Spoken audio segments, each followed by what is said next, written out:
Krishna Hare Hare Hare Ram Ram Ram Hare Hare Krishna Krishna Krishna Hare Hare Hare Ram Ram Ram Hare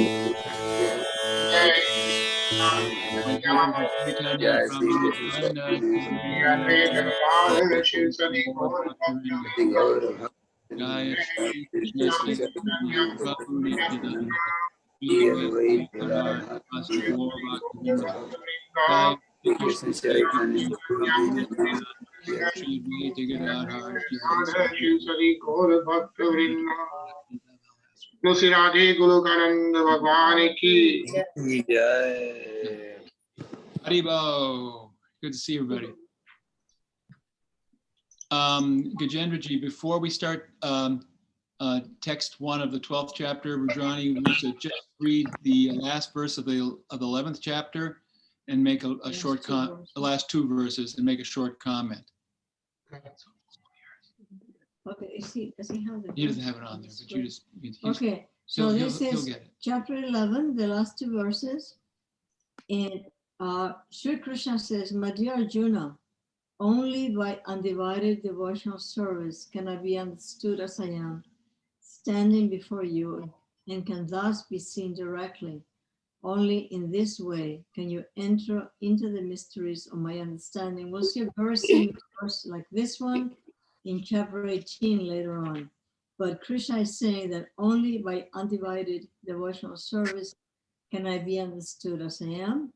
And then in the last verse, "My dear Arjuna, he who engages in my pure devotional service, free from the contaminations of fruitive activities and mental speculation, that's Gyan, he who works for me, makes me the supreme goal of his life, and who is friendly to every living being, he certainly comes to me." So first in verse 54, he's talking about how he can be known only by undivided devotional service, and he explains how somebody who is free from karma and gyan, who works for him, who makes the Supreme Lord the supreme goal of his life, and who is friendly to every living being, then he says, he certainly comes to me. So 54 explains who can actually get to know Krishna as he is, and how to do it is in verse 55, and this is taking us into chapter 12. So we can start with chapter 12 now.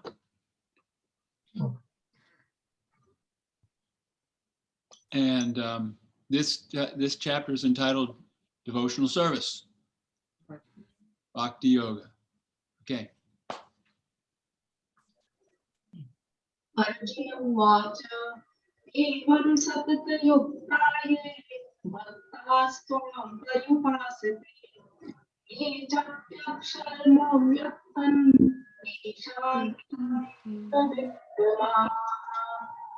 Arjuna inquired, which are considered to be more perfect? Those who are always properly engaged in our devotional service, or those who worship the impersonal Brahma, the manifested? Purport.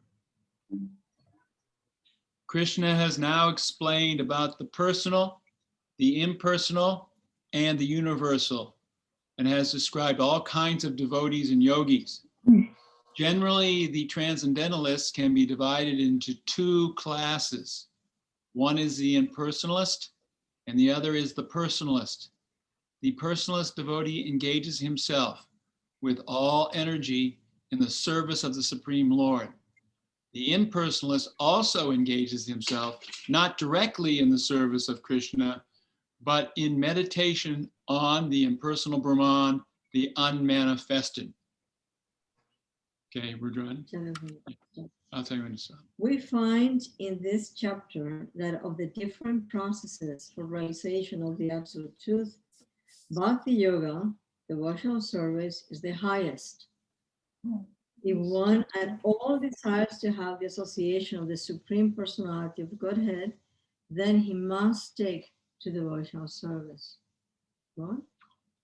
Those who worship the Supreme Lord directly by devotional service are called personalists. Those who engage themselves in meditation on the impersonal Brahman are called impersonalists. Madhav Prabhu?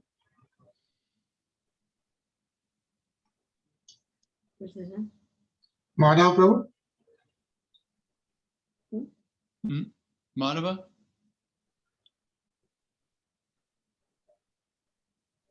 You're on mute, Prabhu.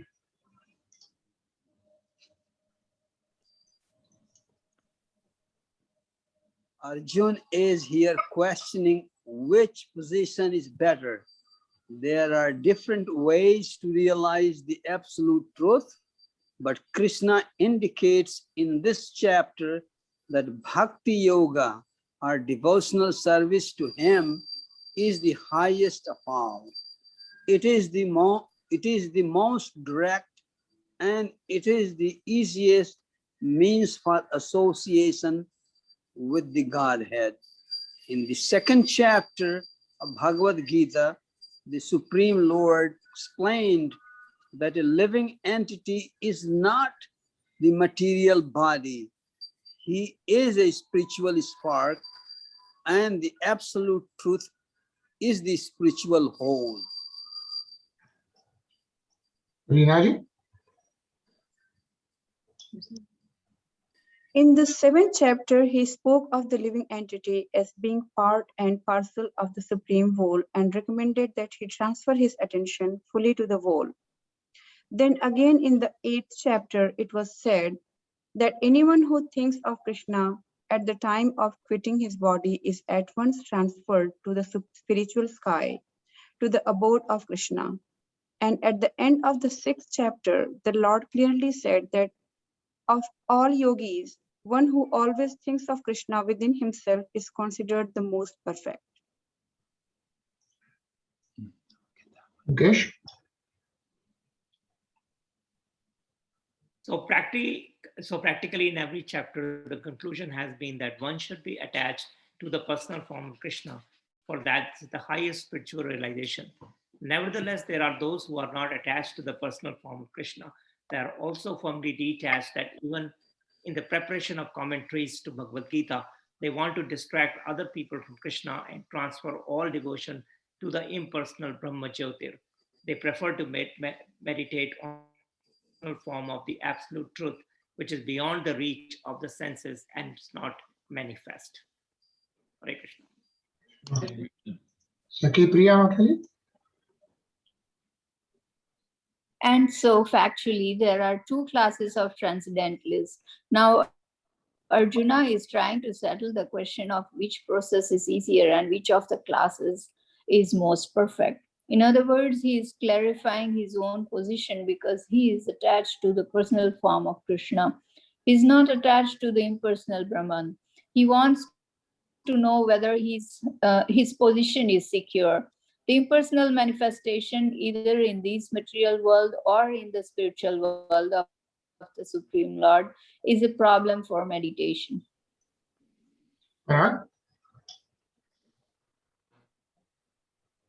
Actually, one cannot perfectly conceive of the impersonal feature of the absolute truth. Therefore, Arjun wants to say, what is the use of such a waste of time? Arjun experienced in the 11th chapter that to be attached to the personal form of Krishna is best, because he could thus understand all other forms at the same time, and there was no disturbance to his love for Krishna. This important question asked of Krishna by Arjun will clarify the distinction between the impersonal and personal conceptions of the absolute truth. Hare Krishna. Hare Krishna. So anybody who would like to make a comment or ask a question or share some thoughts that you're having about this verse, it's the beginning of a very important chapter. I do. Yes, Bill. The fact that there are both impersonalist and personalist approaches means that they're both actually legitimate. We find the devotional path to be very suited to us. But they're not exclusive. No. my guru Nimproli Baba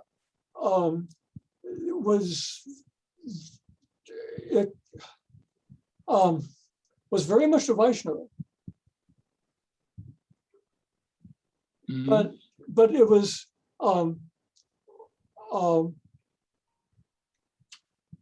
it's hard to put into words, but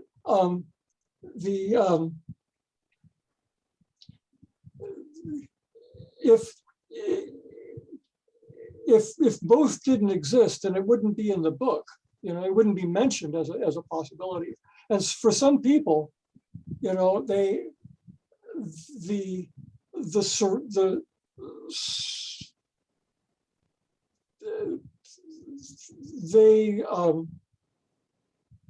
find it more suitable to do an impersonalist thing. And so I think it's something that well, for example, well, anyway, I'll Bill, I'm going to give you a verse from the 5th chapter of Bhagavad Gita. It's verse number 4. Chapter 5, verse number 4. Now, because Krishna definitely says that all these different types of yoga are bona fide. But what we're seeing is that in Kali Yuga, that for most people, devotional service will be the easiest and most direct. So in verse number 4 of the 5th chapter, Sankhya Yoga Pritag Bala Pravadanti Na Pandita Ekam Apyastita Samyag Ubayor Vindate Palam. And here's what Krishna says: only the ignorant speak of devotional service, karma yoga, but that's because this is a karma yoga chapter, but it's bhakti we're talking about, as being different from the analytical study of the material world, Sankhya. Those who are actually learned say that he who applies himself well to one of these paths achieves the results of both. There you go. And in Prabhupada's original Gita, there was a very interesting picture. It showed a picture, I think they took it out of it, the original Macmillan version. It showed a picture of a yogi with a long beard meditating, and a picture of a young bhakta dancing. And then the pictures merge and they're both together in front of the deities of Krishna. So he who applies himself well to one of these paths obtains the results of both. However, bhakti for most people is more suitable. Yes. But that's a good question. 1 to 11. 1 to, oh, yes, actually, there's also a verse in the Bhagavatam that we looked up earlier. Interesting. I'll get that right now. This is the Srimad Bhagavatam, Canto 1, Chapter 2, verse 11. And this verse says, Vedanti tattva vidas tattvam yajnanam advayam brahmeti paramameti bhagavam iti shabyate. And here it says, learned transcendentalists who know the absolute truth call this non-dual substance Brahman, Paramatma, or Bhagavan. So Brahman, that's the undifferentiated Brahma Jyoti. That's gained by those who are on the path of Gyan. The Paramatma is gained through mystic yoga. And Bhagavan, that's the personal feature of the Supreme, is the bhaktas. So they're all transcendental. So yes, Krishna over and over again will say, yes, these paths are all there, but I recommend that you stick with bhakti because it's more suitable for people in this age. Great question. It's the best way of getting to know Krishna. Yeah, it's the best, and it's the most suitable way to understand the Supreme Lord Krishna. And all his forms. Yeah. So, great question to start off. Anybody else have a question? Comments. Or a comment? I have a comment. Yes. Hare Krishna. So Krishna. So it is all transcendental, both paths, impersonalist paths and personalist paths, both. But there are clear-cut conclusion that two things. First of all, devotional service is easier to perform. Yes. And then the second thing is actually the bhakti, its results are much higher than the impersonalist achievement, because impersonalist, again, Jnani has to fall back to material world unless he becomes a devotee, takes that personalist path, he's keep coming back and keep repeating things like that. So results are very, very different for both processes. Yes, that's a very good point, Rudrani. Yeah, and that's a very good point. Now, the source of the Paramatma and the source of the Brahman is Krishna, is the Supreme Lord. We're talking about Brahman, Paramatma, and Bhagavan. Bhagavan is the source of everything. So if we want to have a loving relationship, we're not going to have a loving relationship and a personal interactive relationship with the oneness. How can we possibly do that? It's only with the person of the Supreme Lord. In other words, the Bhagavan form. So that's why not only it's easier, but it's also the most complete and the most perfect. And Krishna is described to be Sat, Chit, and Ananda. That means he's eternal, full of knowledge and bliss. So if one enters into the Brahman, you get the Sat, the eternity. And if you enter into Paramatma realization, you get Chit, knowledge. But you only get real Ananda, that absolute Ananda. Plus Sat, Chit, Ananda. And so it's Sat, Chit, Ananda when you're in relationship with Krishna. And once again, to highlight what Madhava said, Prabhupada gave a great example. He said that if the astronauts go in outer space and they go very high and very fast, but if they cannot find a place to land, a shelter in some planet, then they have to come back to where they started. So in the same way, the Arura Krachena Padam Padam Padam, those who are impersonalists, they assume they've become perfect, but because they don't have a place to take shelter at the lotus feet of Krishna, they have a tendency to fall back down again into the material world. So good point. I used to sit for a while with Zen Buddhists in Charlotte many years ago. And I found that the impersonalists, I mean, that's about as impersonalist as you can get, staring at a wall. Yeah. And I looked around and there was a bunch of other skinny guys staring at the wall. And it was, after a while, I couldn't take it. But there were specific techniques for letting go of ego, letting go of desires. There were specific exercises, mental things that you could do that were very, very useful for any yogi. But I had to give it up because I wanted juice. Those things that are useful for yogis can be useful for devotees too. I mean, sometimes I know one devotee who is very much into teaching people how to chant good rounds and good japa. He recommends pranayama before you start chanting, so in order to energize the body. So these are useful. And steady the mind. Yeah. So there are certain mechanical things that can be used in the service of bhakti. Good point. Good points so far. Anybody else have a question or a comment?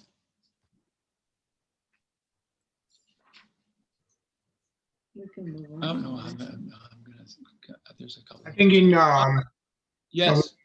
So in Srimad Bhagavatam, right, which is about the stories of the Lord, and it always recommends the devotional service rather than just meditating. So as you mentioned, it says again and again that there's a chance you may fall down. Plus, not only that, you may not fall down, but you may even merge with the Paramatma. But then again, that's where it ends. You can still not get to the Golok Dham, which is where you go back to. So there is a subtle difference between what you can achieve by being an impersonalist as compared to the personalist, and the fact which is being mentioned is that ultimately at the end of the day, Lord Krishna is a person, right? The Purushottam. And he is Adi Anadi. So if you are really trying to go back to Godhead, you are going to some place. There's an address, there's a place, there's some person. So it's not just like an impersonal thing. which has benefits like you can do meditation, you can achieve a lot of concentration, you can experience a lot of self-realization, and those are quite powerful. At the end of the day, what are we trying to get? So I think that comes again and again in Srimad Bhagavatam as well. It's very important, and a couple of things come to mind here. One is that the bliss achieved or experienced in Brahman is like a billionth of a billionth of a billionth of the bliss in the spiritual world in Goloka Vrindavan with Krishna. It's like a drop of water in the desert. So whatever bliss you get there, it's just being more or less freedom from the hell of the material world. And that's good. And that's all there is. And there's another thing very, very interesting here, because this has been brought up before by Prabhupada, is that there is a tendency for those persons to who enter the Brahman to fall down again into the material world. And they're lucky if they fall down into the material world, because then they can actually meet a devotee who can teach them bhakti. But there's a possibility that one will go and never leave the Brahman and never meet Krishna. So that's the big danger of impersonalism. And be in a state of existence with nothing else, just existing, that's all. That's worse than the wall, Bill. Even in the Kali Yuga, actually, the greatest Jnani example is actually Sankaracharya. Adi Guru Sankaracharya is declared the best Jnani in Kali Yuga.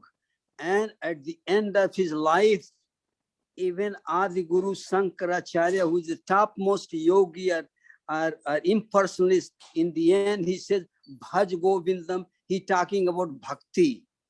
Yes. So all Jnanis, even Sukadeva Goswami in Dwapar Yuga, actually, he was originally, he didn't want to come out of the home, but he was really greatest Jnani of Dwapar, is listed. But again, when he heard Srimad Bhagavatam, that was, he woke him up, and he came and sees his father Vyasadeva.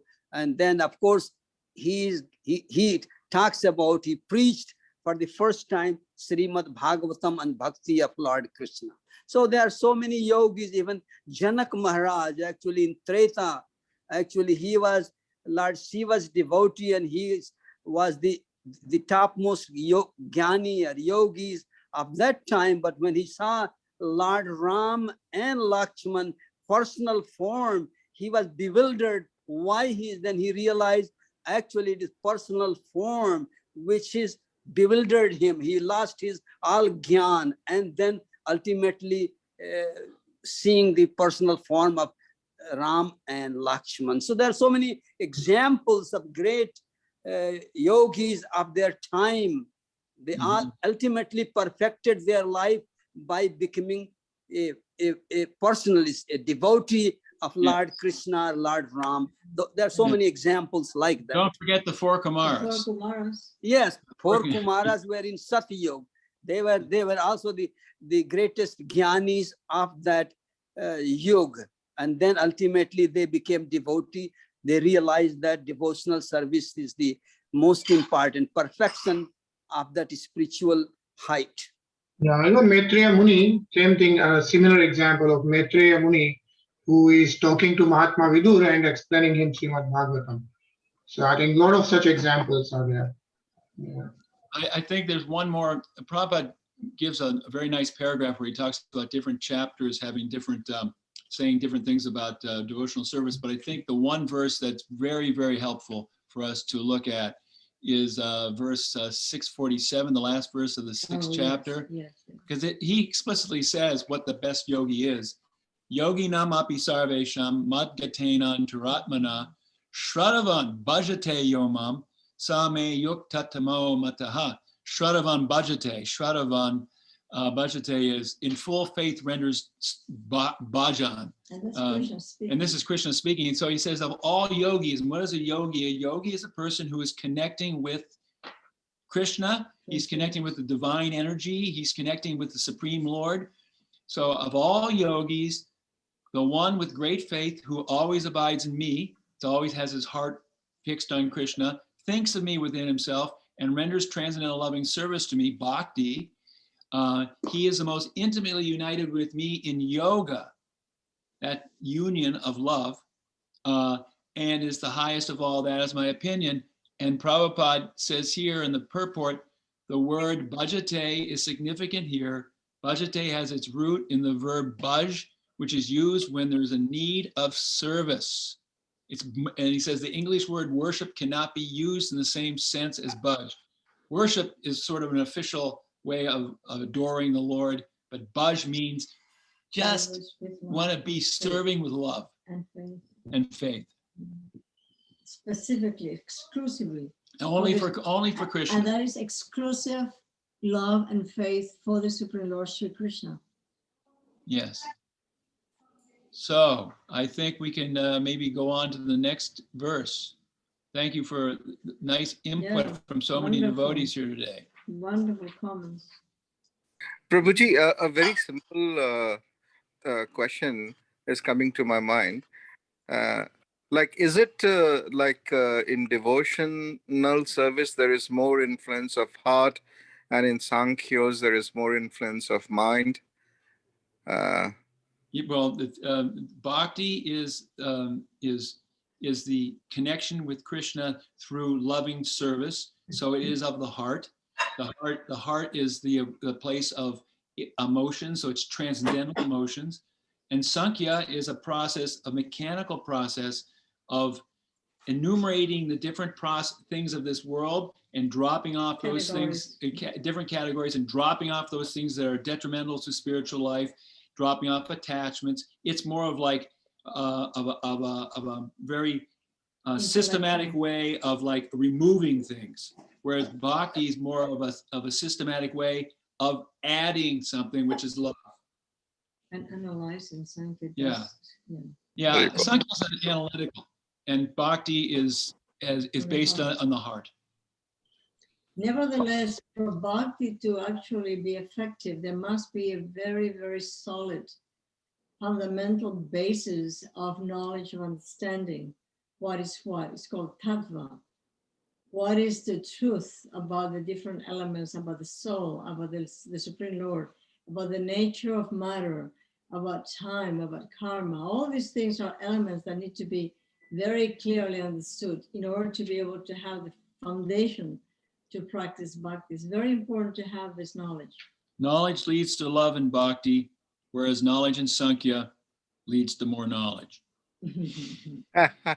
One more point I wanted to mention, Prabhuji, was so one thing is karma, right? So like the way you go back to Godhead is when you get rid of the karma, because if there is no karma, that's when you will not have a reaction, and that's when you don't have to come back to get the reaction. Now, right. As an impersonalist, when you are meditating and all that, you probably will get detached to the world, you will get detachment.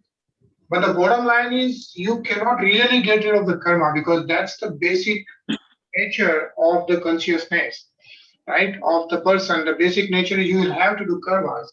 But in bhakti, because you will be surrendering all your karmas to the Supreme Lord, that's how you will not get the reaction, and then you can go back to Godhead. So I think that's one another important distinction, which it's a very important distinction.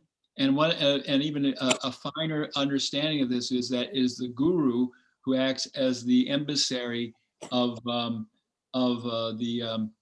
Krishna, so that by serving the guru, he actually connects us to the energy, the juice, so to speak, directly to Krishna through what's called the parampara, the disciplic succession. And the guru, he actually transmits that the karma is taken through him and it's gone. So yes, very good points. Anything else? Bhagwad Vacha Maya Mano Ye Mam Nitya Yukta Upasate Shraddhaya Parikopetas Teme Yukkatama Mataha. The Supreme Personality of Godhead said, those who fix their minds on my personal form and are always engaged in worshipping me with great and transcendental faith are considered by me to be the most perfect.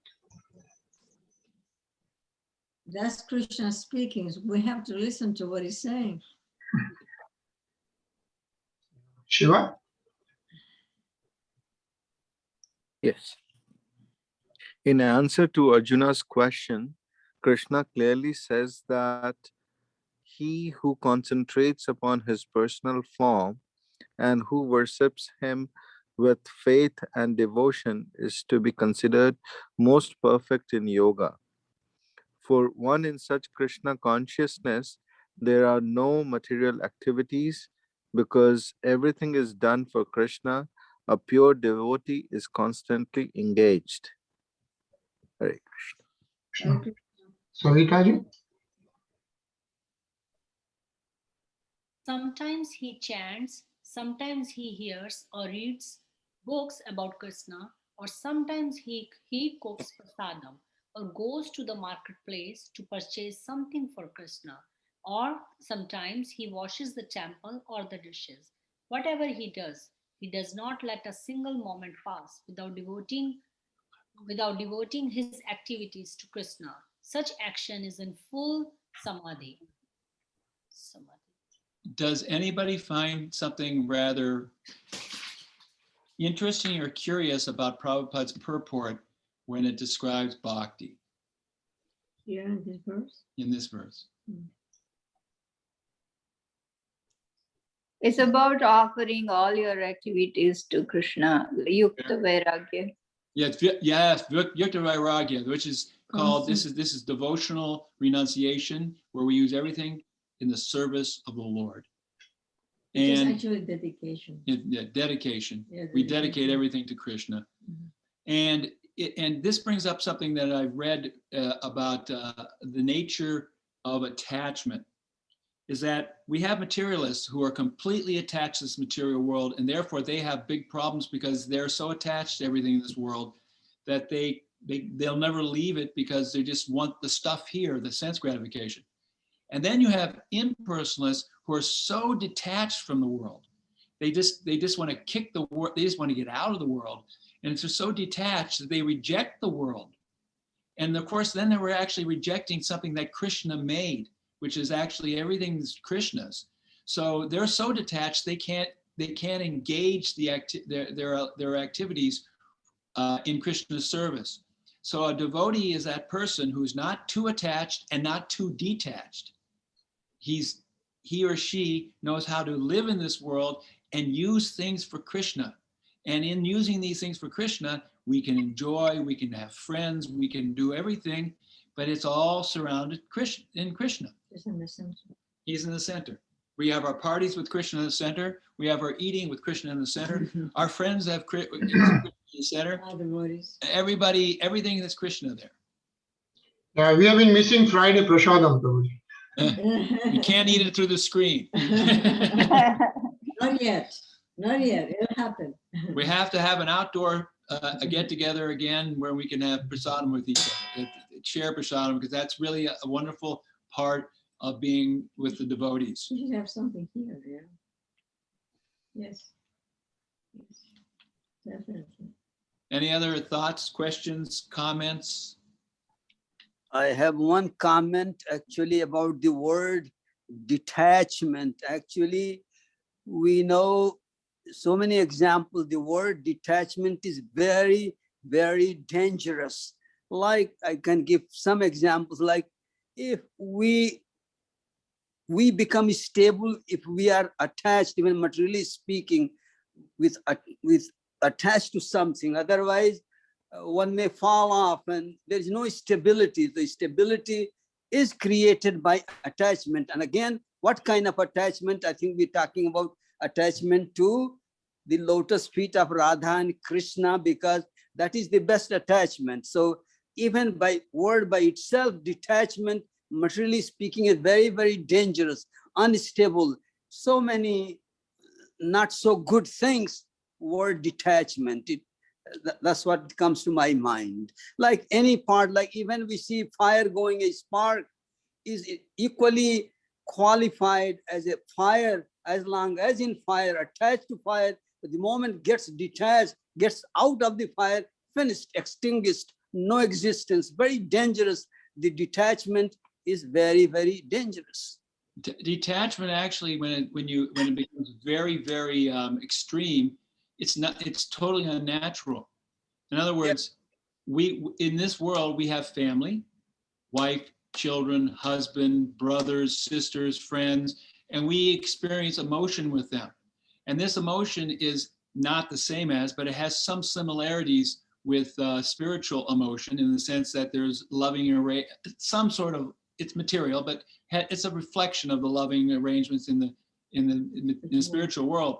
But a person is totally detached, who has no emotions. It's a little bit on the level of becoming like a psychopath, even. You know, there's no emotions, so that can't be used in the service of developing love for God.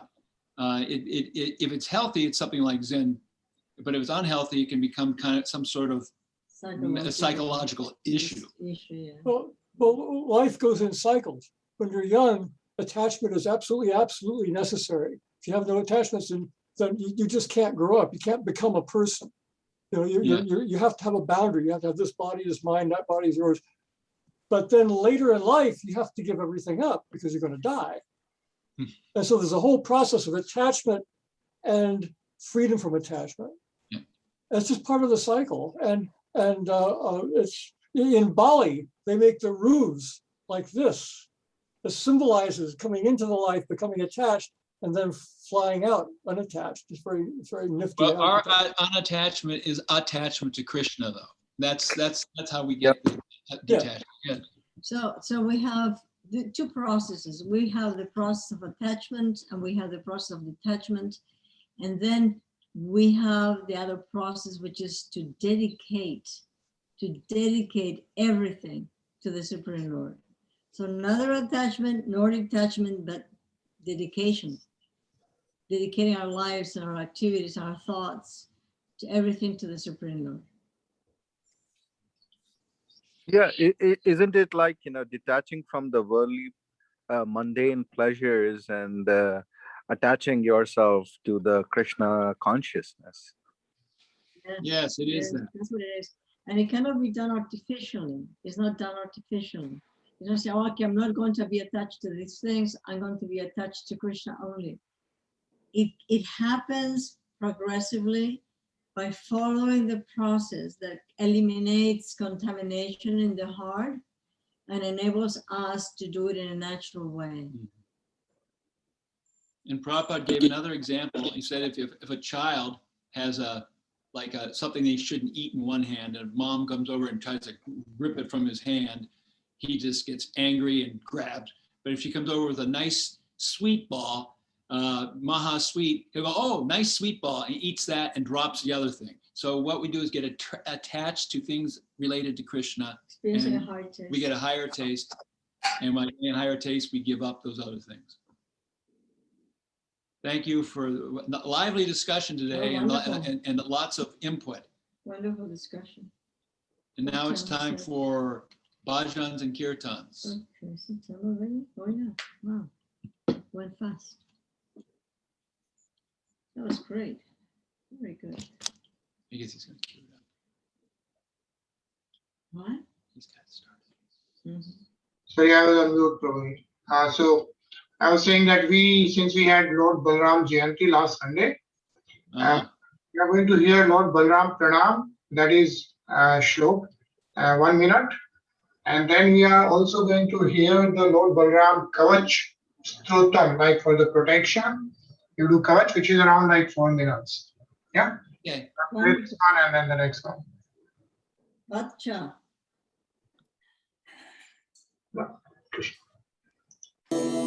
Hari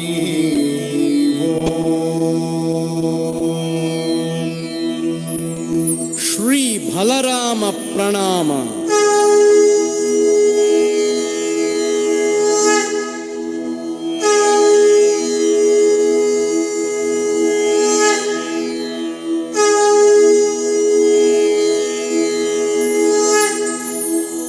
Namastestu halagraha नमस्ते मुसलायुध नमस्ते रेवतीकान्त नमस्ते भक्तवत्सल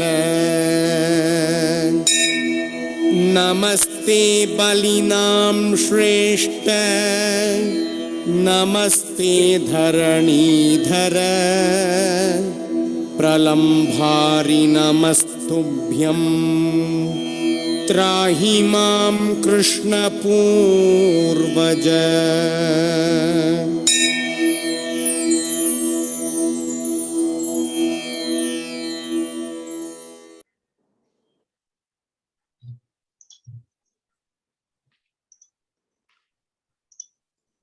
So that was the Balram Pranam. And now we are going to see the Kavach Stotam for 4 minutes. Okay.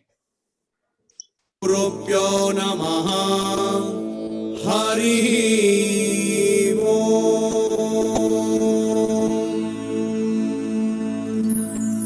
Shri Bhalabhadra Kavacha Stotram.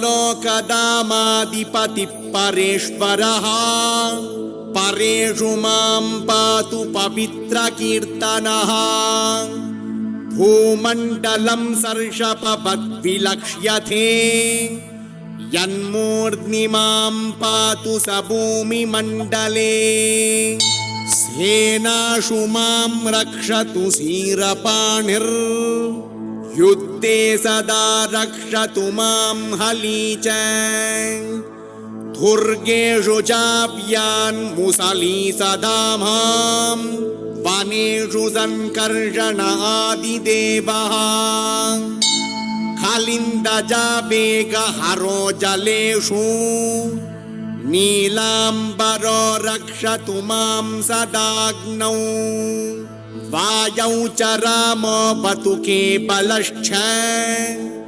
महार्णवेनन्त वपुः सदा मां श्रीवासुदेवो बतु पर्वतेषु सहस्रशीर्षा च महाविवादे रोगेषु मां रक्षतु रौहिणेयो मां कामपालो बतु विपत्सु कामात् सदा रक्षतु धेनुकारिः क्रोधात् सदा मां विविधप्रहारी लोभात् सदा रक्षतु बल्बलारिर्मोहात् सदा मां किलमागदारिः प्रातः सदा रक्षतु वृष्णिधुर्यः प्राह्ने सदा मां मथुरापुरेन्द्रः मध्यन्दिने गोपसखप्रपातु स्वरात् पराह्ने बतु मां सदैव सायं फणीन्द्रो बतु मां सदैव परात् परो रक्षतु मां प्रदोषे पूर्णे निशीते च दुरन्तवीर्यः प्रत्यूषकाले बतु मां सदैव विदिक्षु मां रक्षतु रेपथीपथिर्भीक्षु प्रलम्बारिरदो यदुद्वहः ऊर्ध्वं सदा मां बलभद्र आरात् तथा समन्तात् बलदेव एव हि अन्तः सदा व्यात् पुरुषोत्तमो बहिर्नागेन्द्रलीलो बतु मां महाबलः सदान्तरात्मा च वसन् हरिस्वयं प्रपातु पूर्णः परमेश्वरो महान् देवासुराणां भयनाशनं च हुताशनं पापचयेन्दनानां विनाशनं विघ्नगतस्य विद्धि सिद्धासनं वर्म परं बलस्य इति श्रीगर्गसंहितायां श्रीप्राड्विपाकमुनिकृतं श्रीबलभद्रकवचस्तोत्रम् सम्पूर्णम्। हरिः ओम्।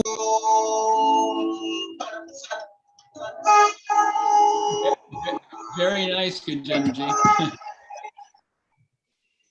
So we'd like to invite everybody to the temple on Monday for Janmashtami, and things go from 4 till midnight, but you can come earlier. The temple's open all day. The crowds will be less early, and so it's a nice opportunity. And everybody has to wear masks, and there's gonna be as much social distancing as possible. There's RT in the night at 12, right? And there's an RT at night at 12 too. For those who are hardcore, can stay up that late. Yes, it's there. And they'll be serving prasadam from 7:30 on up until everybody's done with the program. Yes. By 1 or 2 o'clock. Thank you so much for everybody's association. It was a nice evening of discussion, and nice to get everybody's association. And we hope everybody can get together at one time or another, John Masmi, or some other time when we can have a kirtan. So thank you for your input. Very valuable comments today. So wonderful. A nice discussion.